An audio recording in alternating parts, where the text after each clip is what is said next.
ఎండని ఏడో చేప కథ. ఎన్ని చేపలు ఉన్నాయి వారి మొత్తం చూద్దాం నాకు. అనగనగా ఒక రాజు. ఆ రాజుగారికి 7 కొడుకులు. 7 ఉన్నారా వాయు?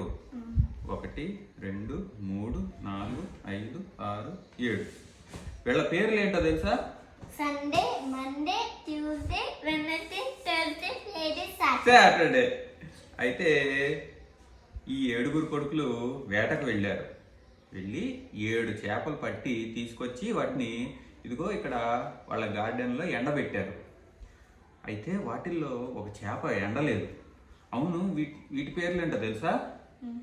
ఈ చేపల పేర్లు ఆదివారం, సోమవారం, మంగళవారం, బుధవారం, గురువారం, శుక్రవారం, శనివారం.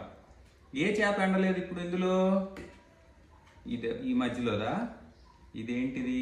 ఆది, సోమ, మంగళ, బుధవారం చేప ఎండలేదు. అయితే రాజుగారు బుధవారం చేప దగ్గరికి వెళ్ళి, ఏ చేప నువ్వు ఎందుకు ఎండలేదు అని అన్నారు. ఇప్పుడు ఆ చేప ఏమంది? నేనేం చేయను, నాకేమైనా కాళ్ళు ఉన్నాయా పక్కకు జరగడానికి? ఆ గడ్డి మొప్పు అడ్డం వచ్చింది, నా తప్పేం లేదు, నన్ను ఎక్కడ పడుకోబెడితే అక్కడే ఉన్నాను అని అంది.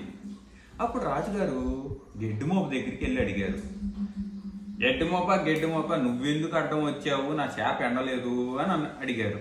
అప్పుడు ఆ గడ్డి మోప అంది, నేనేం చేయను, నేను భూమిలో పాతుకుపోయి ఉన్నాను, నేను ఎక్కడికి కదలలేను, వచ్చి నన్ను మెయ్యలేదు, అందుకే నేను ఇక్కడ ఉన్నాను, నా తప్పేం లేదు అంది. అంతే కదా.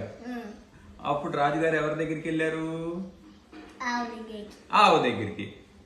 ఏమే ఆవు, నువ్వెందుకు రాలేదు గడ్డిని వేయడానికి? నువ్వు రాకపోవడం వల్ల ఆ గడ్డి మోపు నీడొచ్చి నా చేప మీద పడి ఆ చేప ఎండలేదు అని అడిగాడు. అప్పుడు ఆవేమంది, నాకేమన్నా చేతులు ఉన్నాయా? అన్ని కాళ్ళే ఉన్నాయి నాకు, నా మెడలో కట్టిన ఈ తాడిని నేను ఎలా ఎత్తుకోను, పోలిగాడు వచ్చి నన్ను విప్పలేదు అని అంది. అప్పుడు రాజుగారు పాలేరు దగ్గరికి వెళ్ళారు. ఏమాయి పోలిగా, నువ్వెందుకు రాలేదు, నువ్వెందుకు వచ్చి ఆవును తాడు విప్పలేదు, అదేమో గడ్డి మేయడానికి రాలేదు అని అన్నారు. అడిగితే అప్పుడు పోలిగాడు ఏమన్నాడు, నాకేమో బాగా ఆకలేస్తుంది, అవ్వేమో నాకు గంజి పోయలేదు, నేనేమో గంజి తాగి బలం తెచ్చుకొని వచ్చి పనిలోకి వద్దామని అనుకున్నాను, కానీ అవ్వేమో గంజి పోయలేదు, నా తప్పేం లేదు, అంతా అవ్వ తప్పే అని అన్నాడు. అప్పుడు అవ్వ దగ్గరికి వెళ్ళారు రాజుగారు. అవ్వ పోలిగాడి గంజి ఎందుకు పోయలేదు?